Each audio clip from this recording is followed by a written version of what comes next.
Hey, what's going on out there? This is the Bama Beast, Marcus, the Bruiser Brimage, and this is my TUF 14 video blog for MMA Sucker. Roll Tide, bitches. So, let's go ahead and get things started. So, today's episode started off with sparring session for Team Bisbee.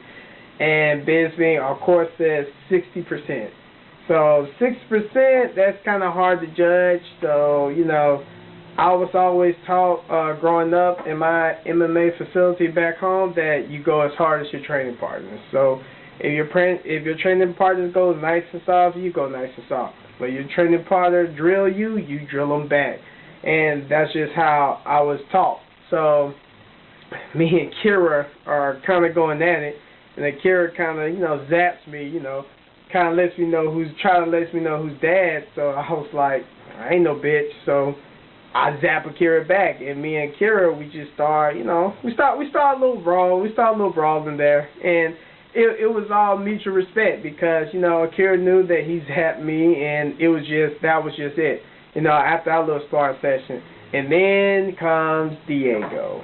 Okay, so Diego starts off nice and light, and he zaps me right from the jump. And then, you know, you get hit hard when you feel a jolt of energy like shoot from your jaw down to the rest of your body. That means you have been hit entirely too hard. So when he did that, I kindly returned the favor and zapped him. And from there, Diego just starts attacking. So, like I said, I'm not a bitch, so I just start returning the favor.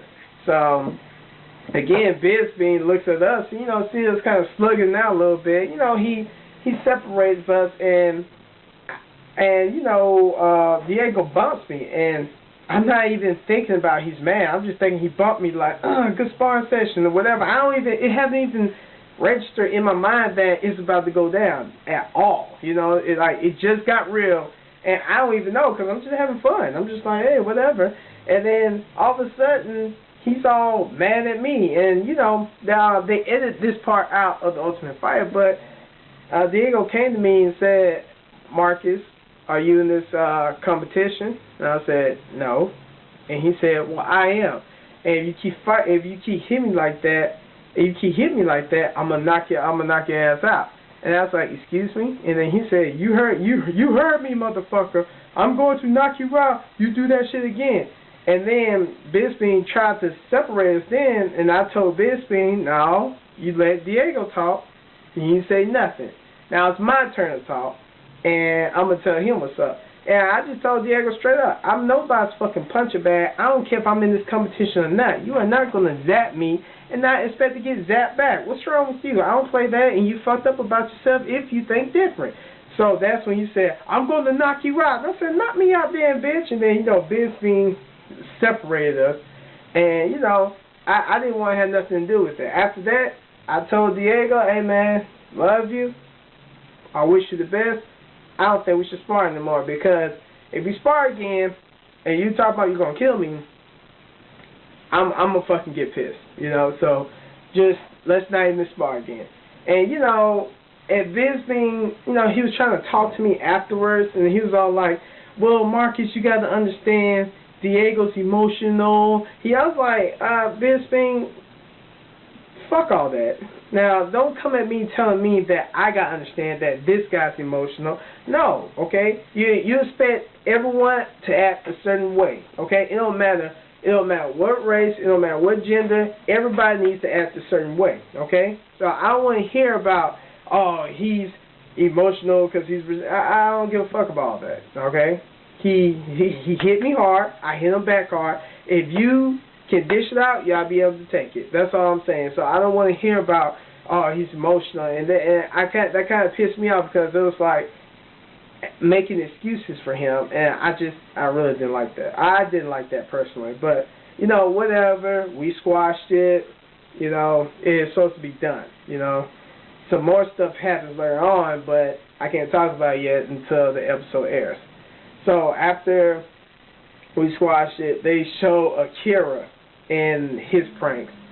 Akira is off the chain. I mean, I ain't gonna lie, he's that guy. I mean, he has to tell like every story. Like every time you tell a story, he got a story like better than your story. Oh man, it's crazy. So you talk about, hey man, my homeboy, he got a Great Dane. It looked like a damn horse. No. My friend, he has a Saint Bernard.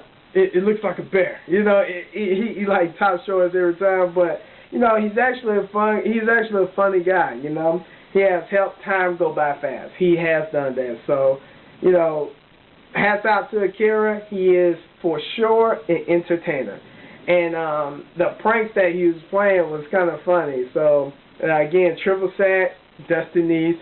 I told us he had 3 testicles, and that just gave Akira a target. So, he starts targeting Dustin Neese, just fucking with him. Like, you know, as you saw on the show, putting rice in his glove, putting the number 3 ball in his glove. I mean, it was funny.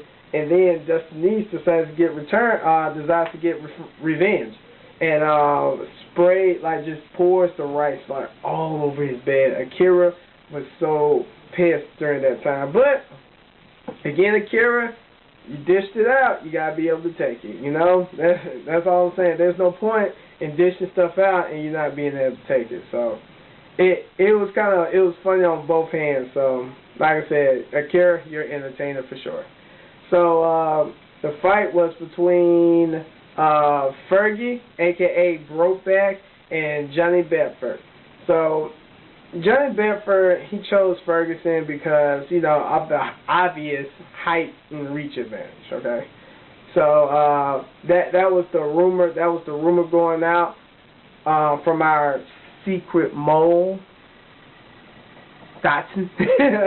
And you know, he basically told us that matchup. So that's why Fergie already had the "fuck you Bedford" sign just ready, because he already knew that he was going to get picked. And the fight, it was a good fight. I mean, there was obvious advantages, but you know, shout out to Ferguson for, you know, taking the fight. And you know, Ferguson is a 125er. He's a flyweight. That's why they had the flyweight balcony, and you know, they came up with the whole Def Leprechaun thing. I mean, all those guys were flyweights. Dotson, Lewis, and Ferguson. They're flyweights. They're 125ers. So just for them to even fight at this weight class is crazy. And you know, Bedford is a certified 135er. You know, so Josh went in there. He actually was catching him with good headshots, which is totally surprising because it's like this. And, you know, Fergie just, boom, catching him all in the face. It was good. But Bedford was able to utilize takedowns because, you know, as Ferguson was reaching to him in the face, Bedford would just drop down, boom, take him down. So he controlled him, and Fergie is just very scrappy, man, very scrappy. The second round, pretty much the same that went in the first. Ferguson was catching him with headshots, and it looked like Bedford was a little tired. And then all of a sudden, Fergie went for the flying knee. So with that, Bedford was able to grab him, take him down, and secure the round. And you know, it was a really good fight.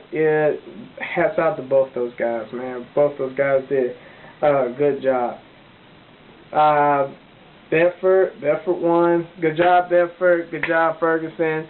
And right now we will be going to episode number 4, and that's when you find out that somebody has a problem with Bisping training methods, and that episode is going to be very funny. So y'all, please be sure to watch next week's episode.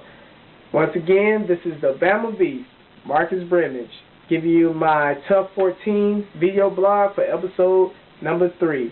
Episode number 4 is going to be off the chain. Please continue to watch. Thank y'all so much. Signing up.